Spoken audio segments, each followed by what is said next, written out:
E olha, quero convidar você agora a prestar bastante atenção nesse bate-papo, para, olha, conversar sobre como está a sua vida financeira, você aí com seu esposo, você com a sua esposa, você aí na sua casa, está tendo muitas brigas, muita desavença, você não vê saída, parece que chega certas horas que você fala, eu acho que não dá mesmo, porque o dinheiro é pouco, o gasto é demais e parece que o outro não colabora, não é assim? Tem pessoas que se preocupam demais e os outros, a sensação que dá é que o outro se preocupa de menos e os gastos vão aumentando, as dívidas vão aumentando, até acontecem casos de separação, de muita desavença, é muito ruim mesmo. Para conversar sobre isso, gente, olha, meu convidado de hoje é o Carlos Andrade, que já esteve aqui, já conversamos bastante sobre dinheiro, né? Isso aí, falando sobre finanças. Sobre finanças.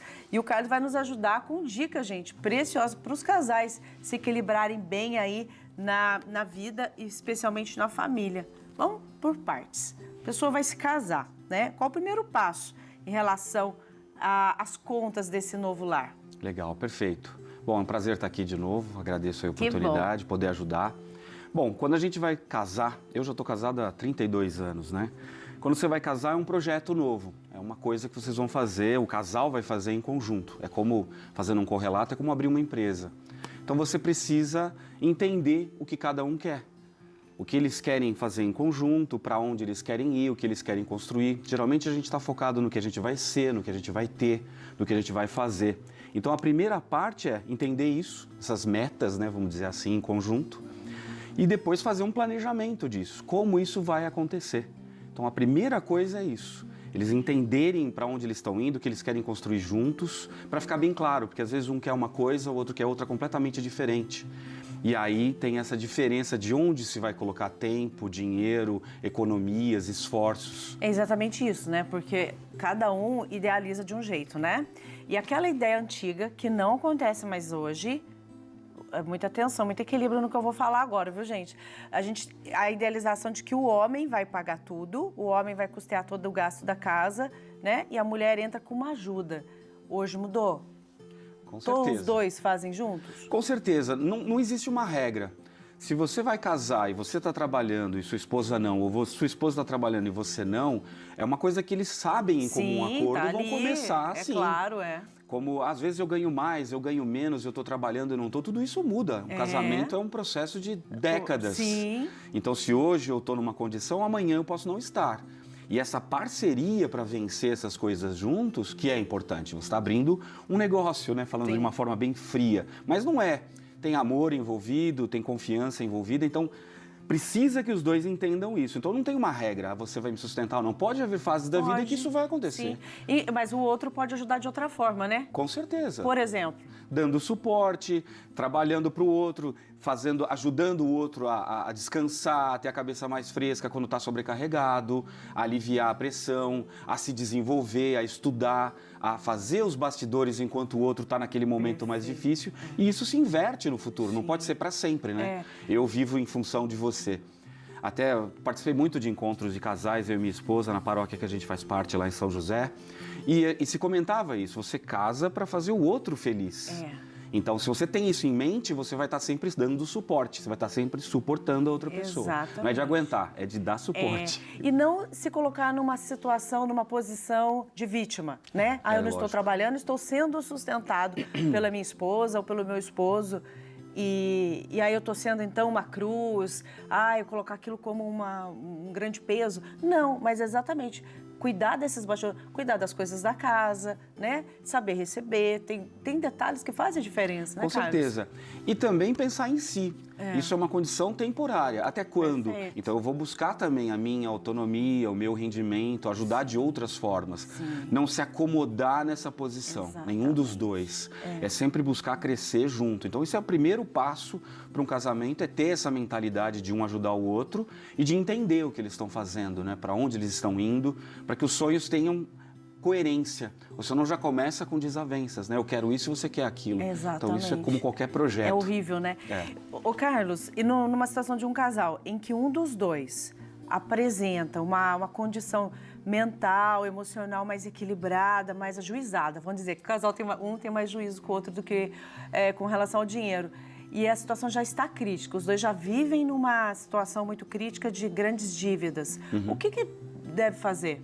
Olha, deixando as finanças de lado, né, essa condição você consegue vencer mais fácil quando você está junto com outra pessoa, com a tua família. O suporte é importante.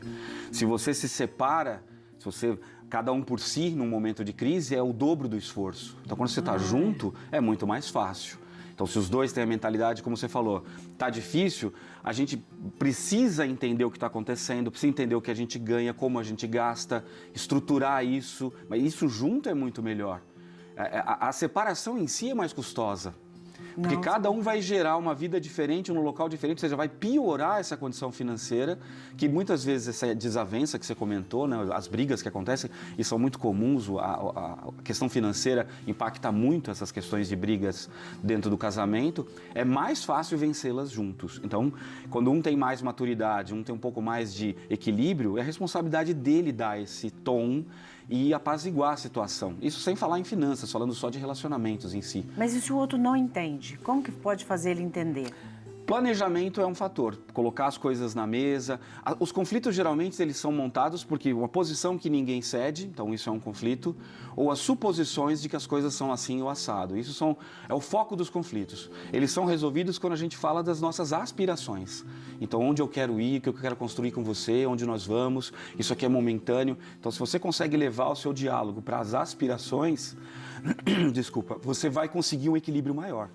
Então, para mim, falando de relacionamentos, de finanças ou de qualquer projeto, é entender quais são os planos, as aspirações das pessoas. Se você fica na questão da posição ou da suposição, geralmente o conflito não se dissolve. Ou dessa suposição, esperando do outro. Ah, mas eu acho que ele tem que ver. Ou ela não está vendo. Ele não está nem aí comigo. Nem aí comigo. Ele não se preocupa. Você está supondo isso. Então, isso é da sua cabeça. É da sua cabeça. Você tem que sentar e discutir e ver qual é realmente... Quando se casaram, tinha aquele amor, aquela coisa... Aquela paixão que resolvia quase tudo. No dia a dia, isso vai cobrando um preço. Você precisa sentar e rever essas aspirações, lembrar por que estão juntos, ter a fé como um motivador, isso ajuda bastante. Ter a fé como motivador, que interessante que o Carlos está falando, gente. E outra coisa é você se cuidar, porque cabeça cheia, a dívida já é cruel, né? Ter uma vida financeira muito desestabilizada, numa crise, é muito difícil. E aí você manter a calma para ter um diálogo é bem difícil, né? Tem que procurar outra questão, né? A gente não está falando de finanças, mas está falando de casamento. Se você senta e faz uma oração antes, você se acalma. Então, se vocês estão num momento tranquilo, não vai conversar quando está pegando fogo sobre finanças. Sim. É quando estão tranquilos. Sim. Se começa a esquentar, para. Olha, está esquentando, para. E conversa daqui a pouco de novo, para manter essa racionalidade, manter essas aspirações. Se você, no caso o esposo ou a esposa que está nos acompanhando agora, está muito difícil e você está dizendo, Dani, mas a minha esposa que está ouvindo isso, que precisava ouvir isso, não está aqui. Meu marido, que precisava ouvir isso, não está aqui. Mas cuida de você e procura olhar outras perspectivas e ser criativa na conversa, no diálogo. Cuida de você para você ficar calma. Eu sei que é difícil, sabe, gente? Na hora do furacão, né? A gente não raciocina direito. É muito difícil, né, Carlos? Não dá. Carlos, e como começar a dar o primeiro passo, então, para resolver uma dívida? Você disse, né? Planejamento, Planejamento é a base. Quando você já está dentro de uma crise, você já está endividado, de novo, o planejamento vai ajudar. Quais são as despesas que você tem que pagar? Quais aquelas que você pode adiar, pode postergar? Né? Tem despesas que têm juros menores, tem despesas que você pode ficar inadimplente 6 meses, 1 ano, não faz muita diferença. Lógico que pode sujar o seu nome, mas comer é uma coisa que você não pode ficar sem. Mas, de repente, você pode parar de pagar o financiamento da sua casa, refinanciar isso, ou seja, tem que sentar, entender quanto se ganha ou não se ganha nada, estou desempregado, sei lá, o que se pode fazer com o dinheiro e entrar isso de comum acordo. Nós vamos viver esse furacão durante 6 meses, 1 ano. Os dois sabem disso. Aperta o cinto, fecha isso, a família pode ajudar, ou seja, mas tem que sentar e discutir. Quando a gente tem alguma coisa que incomoda, a gente geralmente empurra para debaixo do tapete e fala, se resolve sozinho. Não se resolve sozinho.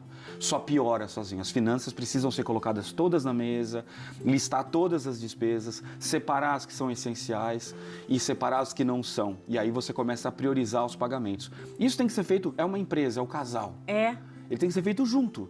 Então, na saúde e na doença, né? Na riqueza e na pobreza. Você tem que vencer isso com o teu marido e tua esposa. Ô, Carlos, e com maturidade, né?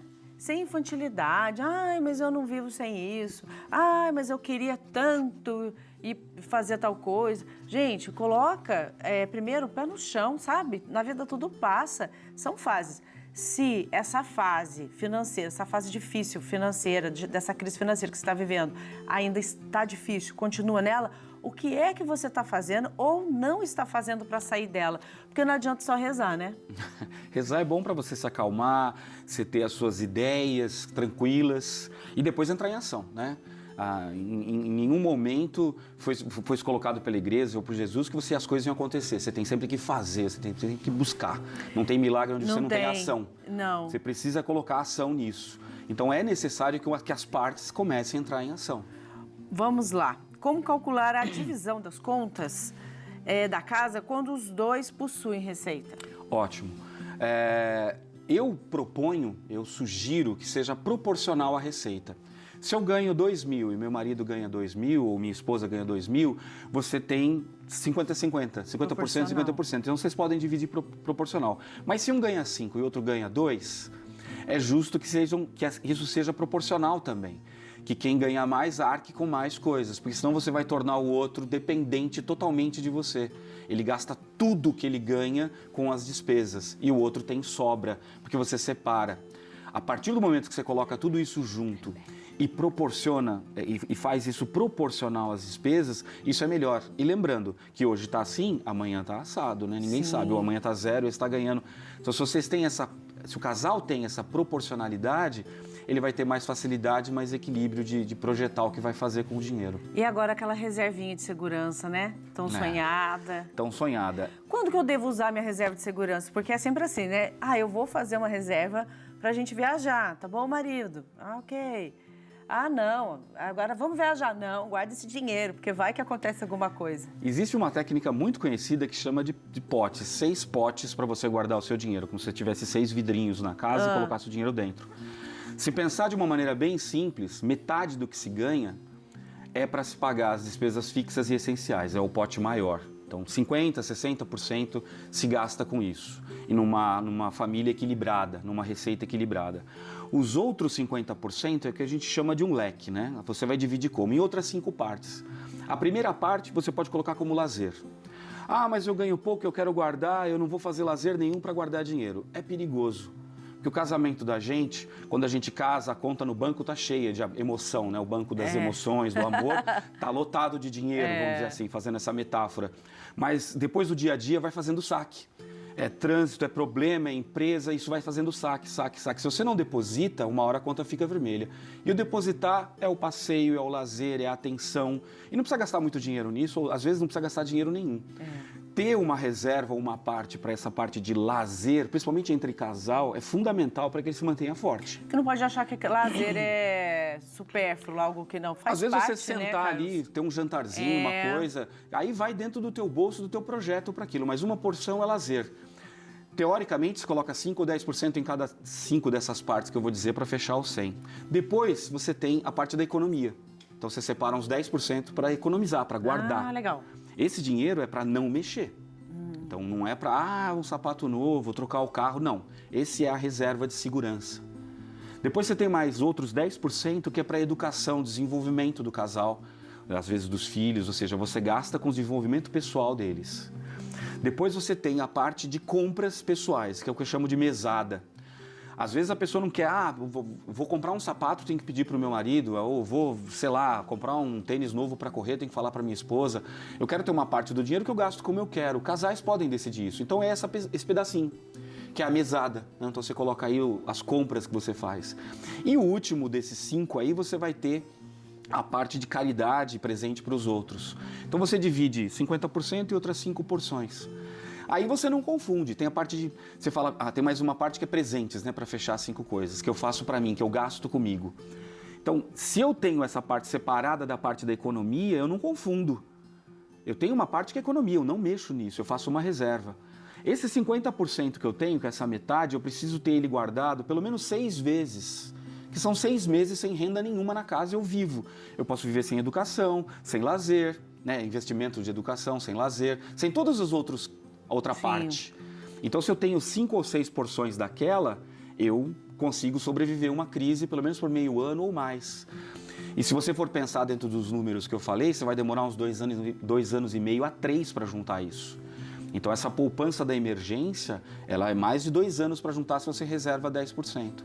Então, isso não são números fixos, escritos na pedra, mas já é uma orientação. Se você tem um pote para cada coisa e vai colocando esse dinheiro dentro desses potes com disciplina, uma hora você vai ter eles cheios. Você vai comprar um bem maior, uma casa, um carro, uma coisa maior. Você vai ter o seu gasto para o seu lazer, você vai ter dinheiro para a sua educação, você tem uma reserva dentro do montante que vocês têm, né? O que o casal tem, o nível social que eles conseguem atingir naquele momento.